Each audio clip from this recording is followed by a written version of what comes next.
Hello friends, welcome back சித்தர்வாக்கு channel நண்பர்களே. இன்றைக்கி இந்த வீடியோவில் பார்த்தீங்கன்னு வச்சுக்கோங்களேன், மிக மிக முக்கியமான ஒரு மாத ராசி பலனை தான் இப்போ இந்த வீடியோவில் அதிரடியாக பார்க்க போகிறோம். அதாவது இப்போ பார்த்தீங்கன்னு வச்சுக்கோங்களேன், ஆங்கில மாதத்தில் 5வது மாதமானது பிறந்து நடந்துகிட்ருக்குங்க. இந்த 5வது மாதம் பார்த்தீங்கன்னு வச்சுக்கோங்களேன், மே மாதங்க. ஸோ சித்திரை மாதமும் வைகாசி மாதமும் தமிழ் மாதங்களில் கலந்து வரக்கூடிய இந்த மே மாதமானது ரொம்ப ஒரு முக்கியமான மாதமாக கருதப்படுது. இந்த மே மாதத்தில் ஒவ்வொரு ராசிக்காரங்களுக்கும் ஒவ்வொரு வகையில் பலன் கிடைக்கும். அப்படி கிடைக்கக்கூடிய பலன்களை அந்தந்த ராசிக்காரங்க தெரிஞ்சு பலனடையணுங்கிறதுக்காக டெய்லி ஒவ்வொரு ராசிக்காரங்களுக்கு மே மாத பலன்களை ஷேர் பண்ணிகிட்ருக்கேன். அதில் இன்றைக்கி இந்த வீடியோவில் பார்த்தீங்கன்னு வச்சுக்கோங்களேன், எந்த ராசிக்காரங்களுக்கு மே மாத பலன்களை பார்க்க போகிறோன்னா ரிஷப ராசிக்காரங்களுக்கு பார்க்க போகிறோங்க. இந்த வீடியோ ரிஷப ராசிக்காரங்களுக்கு ரொம்ப ஸ்பெஷல் வீடியோவாக இருக்கும். ஸோ ரிஷப ராசியில் பிறந்தவங்க வீடியோவை ஸ்கிப் பண்ணாமல் பாருங்கள். உங்கள் ராசிக்கு இந்த மே மாதம் என்ன மாதிரியான விஷயங்கள் நடக்கும், நீங்கள் அதுக்கு எந்த மாதிரி நடந்துக்கணும் அப்படிங்கிற மே மாத பலன்களை முழுமையாக இந்த 2024க்கானதை தெரிஞ்சுக்குங்க. வாங்க ரிஷப ராசிக்காரங்களுக்கான மே மாத பலன்களை இப்போ இந்த வீடியோவில் அதிரடியாக தெளிவாக டீட்டெயில்டாக பார்க்கலாம். ஸோ ரிஷப ராசிக்காரங்க கார்த்திகை 2, 3, 4 பாதம், ரோஹிணி, மிருகசீரிடம் 1, 2 பாதம் இந்த நட்சத்திரத்தில் பிறந்தவங்களுக்கு இந்த கணிப்பு கரெக்டாக பொருந்தும். அதனால் ரிஷப ராசிக்காரங்க இந்த நட்சத்திரத்தில் பிறந்தவங்க வீடியோவை ஸ்கிப் பண்ணாமல் பாருங்கள். ஃபஸ்ட்டு இந்த மே மாதம் உங்களுக்கு கிரகநிலை என்ன மாதிரி அமைஞ்சிருக்குங்கிறத சொல்கிறேன். முதல்ல கிரகநிலை அமைஞ்சதை தெரிஞ்சுக்குங்க.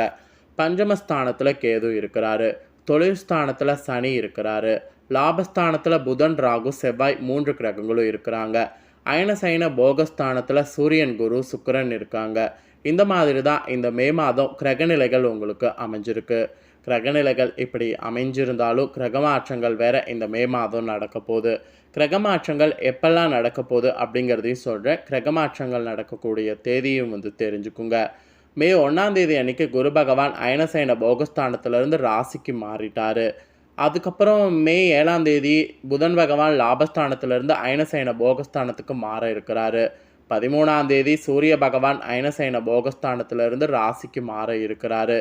20ஆம் தேதி அன்று சுக்கிர பகவான் அயனசைன போகஸ்தானத்திலிருந்து ராசிக்கு மாற இருக்கிறாரு. 24ஆம் தேதி அன்னைக்கு புதன் பகவான் அயனசைன போகஸ்தானத்திலிருந்து ராசிக்கு மாற போகிறாரு. 31ஆம் தேதி இந்த மாதத்துடைய கடைசி நாள் அன்னைக்கு கூட செவ்வாய் பகவான் லாபஸ்தானத்திலிருந்து அயனசைன போகஸ்தானத்துக்கு மாற போகிறாரு. இப்படி நிறைய கிரகமாற்றங்கள் வேற இந்த மே மாதத்துக்கு இருக்குது. ஸோ கிரகமாற்றங்கள் இருக்கிறதோட அடிப்படையில் நீங்கள் என்ன மாதிரியான பலன்கள்லாம் இந்த மே மாதம் பெற போகிறீங்க அப்படிங்கிறத ஜோதிடர்கள் கணிச்சிருக்காங்க. அதை தான் இப்போ இந்த வீடியோவில் 1 by 1 பார்க்க போகிறோம். ஸோ ரிஷப ராசிக்காரங்க நீங்கள் பெறக்கூடிய பலன்கள் என்னங்கிறத இந்த வீடியோவில் தெரிஞ்சுக்குங்க. இந்த பலன்களை தெரிஞ்சு அதற்கேற்ப இந்த மே மாதம் நடந்துக்குங்க. சரி வாங்க, மே மாதம் நீங்கள் பெறக்கூடிய பலன்கள் என்னங்கிறத இப்போ இந்த வீடியோவில் பார்க்கலாம். பேச்சாற்றல் மூலம் எப்படிப்பட்ட சிக்கலான காரியங்களையும் சுமூகமாக முடிக்கக்கூடிய திறமையுடைய ரிஷபராசி அன்பர்கள் நீங்கள் இந்த மே மாதம் பார்த்தீங்கன்னு வச்சுங்களேன், பொருள் வரவை சேமிக்க வேண்டும் என்ற எண்ணம் வரணுங்க. ஸோ பணவரவு ஒரு பக்கம் இருக்குது அப்படிங்கிறதுக்காக கண்டிப்பாக பார்த்தீங்கன்னு வச்சுங்களேன், இஷ்டத்துக்கு செலவுகள் பண்ணக்கூடாது. செலவுகள் பண்ணாமல் இந்த மாதம் பொருள் வரவை எப்படியெல்லாம் சேமிக்கணுமோ அந்த மாதிரிலாம் சேமிக்க பாருங்கள். அந்த சேமிக்க வேண்டும் என்ற எண்ணத்தை வளர்த்து கொண்டு அதற்கேற்ப இந்த மாதம் செயல்படுங்க. அப்படி நீங்கள் செயல்பட்டிங்கன்னா ஃப்யூச்சர் உங்களுக்கு ரொம்ப சிறப்பான முறையில் இருக்கும். நண்பர்கள் மூலம் தக்க தருணத்தில் எதிர்பார்த்த உதவி கிடைக்கும். அதனால் ஏதாவது உதவிகள் வேணும்னா அதை தாராளமாக நண்பர்கள்கிட்ட கேட்கலாம், ஒன்றும் பிரச்சனை கிடையாது. எதிர்பார்த்த உதவி நிச்சயமாக உங்களுக்கு கிடைக்கும். அதுக்கப்புறம் வெளியூர் பயணங்கள் நீங்கள் செய்கிறதன் மூலிமா வீண் அலைச்சலும் செலவும் ஏற்படும். முடிஞ்ச அளவு வெளியூர் பயணங்கள் இந்த மாதம் மேற்கொள்ளாமல் இருக்கிறது உங்கள் ராசிக்கு உத்தமம். மீறி நீங்கள் பயணங்கள் மேற்கொண்டிங்கன்னா அதனால் ஒரு லாபமும் கிடைக்காது, வீண் அலைச்சலும் செலவும் மட்டும்தான் ஏற்படும். அதனால் நீங்கள் பயணங்கள் மேற்கொள்வதை முடிஞ்ச அளவு தவிர்த்துக்குங்க. அதுக்கப்புறம் செய்தொழிலில் கூட மன நிம்மதியும் அதிக நன்மையும் உண்டாகும். அந்த செய்தொழிலில் நீங்கள் நிறைய ஹார்ட் ஒர்க் போடுங்க. மேல் அதிகாரிகளுடைய ஆதரவு பார்த்தீங்கன்னு வச்சுங்களேன், உங்களுக்கு உத்தியோகத்தில் நீங்கள் பெறுவீங்க. அது உங்களுக்கு பெரிய சப்போர்ட்டாக இந்த மே மாதம் இருக்கும். ஸோ இந்த மே மாதம் ஒரு சிறப்பான மாதமாக இருக்கும் அப்படிங்கிறத இப்போ நீங்கள் தெரிஞ்சிருப்பீங்க. ஸோ தெரிஞ்சுக்கிறதுக்கேற்ப நான் சொன்னதெல்லாம் நீங்கள் ஃபாலோ பண்ணுங்கள். அதுக்கப்புறம் மெயினாக பார்த்தீங்கன்னு வச்சுக்கோங்களேன், உங்களுடைய தொழில் வியாபாரம் தான். ஸோ தொழில் வியாபாரம் அப்படிங்கிறது எல்லாருக்குமே பார்த்தீங்கன்னு வச்சுக்கோங்களேன் ரொம்ப முக்கியமானது. எடுத்தோம் கோத்தோம் அப்படிங்கிற மாதிரி தொழில் வியாபாரத்தில் எப்பயுமே இருக்க முடியாது. அந்த மாதத்துக்கு நம்ம ராசிக்கு என்ன இருக்குது அப்படிங்கிறத தெரிஞ்சு அதற்கேற்ப நாம் இருக்கும்போது தான் தொழில் வியாபாரத்தில் நல்ல லாபங்களை பார்க்க முடியும். அதனால் தொழில் வியாபாரத்தில் என்ன மாதிரி இருக்குது அப்படிங்கிற விஷயங்களை தெரிஞ்சுக்கோங்க. தொழில் வியாபாரத்தை பொறுத்த வரைக்கும் தொழில் வியாபாரத்தில் இருந்த போட்டிகள் குறையுங்க. வியாபாரம் தொடர்பான பயணங்கள் அலைச்சல் உண்டாகும். எதிர்பார்த்த பலன் தாமதப்படும்.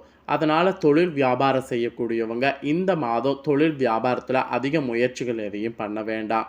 அதிக இன்வெஸ்ட்மெண்ட் எதையும் பண்ண வேண்டாம். எதுவாக இருந்தாலும் எல்லாமே கம்மி பண்ணிக்கோங்க. ஸோ கம்மி பண்ணி நீங்கள் பண்ணிங்கன்னா ஓரளவு நீங்கள் சமாளிக்க முடியும். இப்போ வியாபாரம் தொடர்பான பயணங்களில் லாபம் உண்டானா கூட பரவாயில்ல. லாபம் உண்டாகாது அப்படிங்கிறப்ப எதுக்கு நாம் பயணங்கள்லாம் மேற்கொள்ளணும்? அதனால் நம்மளுக்கு அலைச்சல் மட்டும்தான் உண்டாகும். இப்போ அக்னி நட்சத்திரம் வேறு ஸ்டார்ட் ஆயிடுச்சு. இந்த மாதம் ரொம்ப வெயிலுடைய தாக்கம் அதிகமாக இருக்கும். அதனால் பயணங்கள்லாம் மேற்கொள்வதை முடிஞ்ச அளவு அவாய்ட் பண்ணிக்கோங்க. உடல் ஆரோக்கியத்தில் கவனம் செலுத்துங்க. ஸோ ஆரோக்கிய ரீதியாக எந்த அளவுக்கு நீங்கள் நல்லா இருக்கிறீங்களோ அந்த அளவுக்கு தான் உங்களுக்கு உடல் பார்த்திங்கன்னு வச்சுக்கோங்களேன் சோர்வு இல்லாமல் இருக்கும். ஸோ பார்த்து நடந்துக்குங்க. இந்த மாதம் இப்படியெல்லாம் கவனமாக இருக்கணும் என்று வியாபாரம் செய்யக்கூடிய உங்களுக்கு சொல்லப்பட்டிருக்குங்க. குடும்பத்தில் கூட சுபகாரியம் நடக்கலாம். உங்களில் சிலருக்கு குழந்தை பாக்கியம் கூட ஏற்படலாம். கணவன் மனைவிக்கிடையே மகிழ்ச்சி கூடும். பிள்ளைகளால் உங்களுக்கு நன்மை ஏற்படும். அவர்களது திறமை கண்டு மனமகிழ்ச்சி கொள்கிற அளவுக்கு திறமைகள் வெளிக்கொண்டு வருவாங்க. ஸோ குடும்ப ரீதியாக இந்த மாதிரி நீங்கள் குதூகலமாக இருக்கலாம் என்று சொல்லப்பட்டிருக்கு.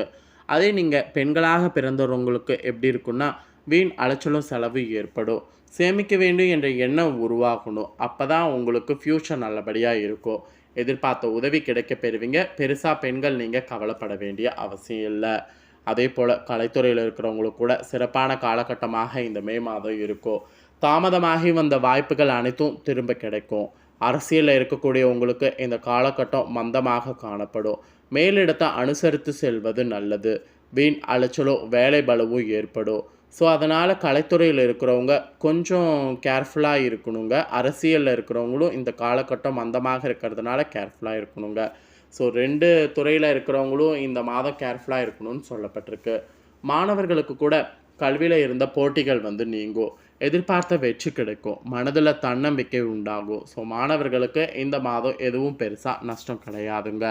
ஆக மொத்தம் மாணவர்கள்லேருந்து ரிஷபராசிக்காரங்க அனைவருக்குமே இந்த மாதம் ஒரு முக்கியமான மாதம் என்று சொல்லலாம். இதில் கார்த்திகை 2, 3, 4 பாதத்தில் பிறந்தவங்களுக்கு எப்படி இருக்குங்கிறத சொல்கிறேன், தெரிஞ்சுக்குங்க. இந்த மாதம் எல்லாவற்றிலும் நன்மை உண்டாகும். அடுத்தவர்களை அனுசரிக்க போய் காரியங்களை வெற்றிகரமாக செய்து முடிக்க முடியும்.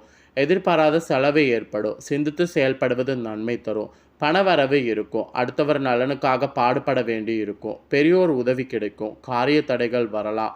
வழக்குகளில் சாதகமான போக்கு கிடைக்கும். ஸோ கார்த்திகை நட்சத்திரத்தில் பிறந்த ரிஷப ராசிக்காரங்களுக்கு இது ஒரு அதிர்ஷ்டகரமான மாதமாக இருக்குங்க.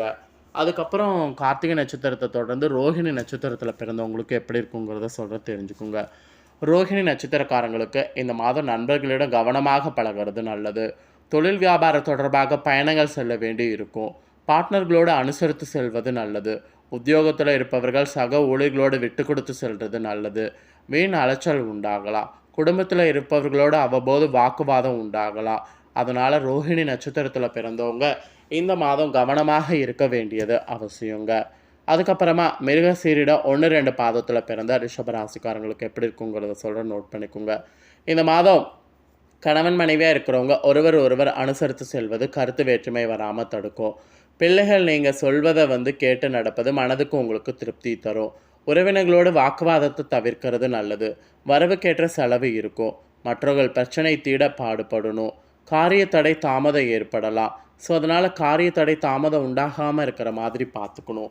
ஸோ மிருகசீரிடம் 1, 2 பாதத்தில் பிறந்தவங்களுக்கு இந்த மாதம் பார்த்திங்கன்னு வச்சுக்கோங்களேன் கொஞ்சம் கவனமாக இருக்கணும். ஸோ இந்த மாதம் ஒவ்வொரு நட்சத்திர வாரியாகவும் இப்படி தான் இருக்கும். இந்த மாதம் பரிகாரம்னு பார்க்கும்போது ராமாயணத்தில் சுந்தரகாண்டம் படித்து வர எல்லா கஷ்டங்களும் நீங்கும். எதிர்பார்த்த காரிய சாதகமாக முடியும். ஸோ பரிகாரமாக இது சொல்லப்பட்டிருக்கு. இந்த பரிகாரத்தை ட்ரை பண்ணுங்கள். ஸோ மே மாத ராசி பலன் ரிஷப ராசிக்காரங்களுக்கு இந்த வீடியோவில் ஃபுல்லாக ஷேர் பண்ணிட்டேன். ஷேர் பண்ணதை தெரிஞ்சிருப்பீங்க. தெரிஞ்சதுக்கு ஏற்ப நடந்துக்குங்க. இந்த தாள்களை நீங்கள் பார்த்தது போல் உங்கள் ஃப்ரெண்ட்ஸ் ஃபேமிலி இருக்கவங்களும் பார்த்து பலனடையணும் அப்படின்னு நினச்சிங்கன்னா வீடியோ லைக் பண்ணி ஷேர் பண்ணுங்கள். உங்கள் ஃப்ரெண்ட்ஸ் ஃபேமிலியில் இருக்கவங்களும் உங்களை போல் ரிஷப ராசிக்காரங்களாக இருந்தாங்கன்னா வீடியோ பார்க்கட்டும். இந்த தாள்களை அவங்களும் தெரிஞ்சுட்டு இதற்கேற்ப இந்த மே மாதம் நடந்து பலனடையட்டும். கண்டிப்பாக வீடியோ லைக் பண்ணி ஷேர் பண்ணுங்கள்.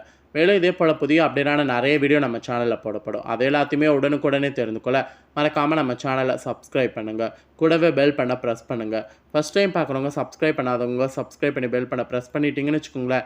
இனி நான் போடுற மற்ற அப்டேட்டான எல்லா வீடியோஸும் உடனுக்குடனே தெரிந்து கொள்ளலாம். ஸோ மறக்காமல் சப்ஸ்கிரைப் பண்ணி பெல் பண்ண ப்ரெஸ் பண்ணுங்கள். இதே போல் சுவாரஸ்யமாக வேறொரு புதிய அப்டேட்டான தகவலோடு மீண்டும் ஒரு புதிய வீடியோவில் வந்து உங்களை சந்திக்கிறேன். நன்றி.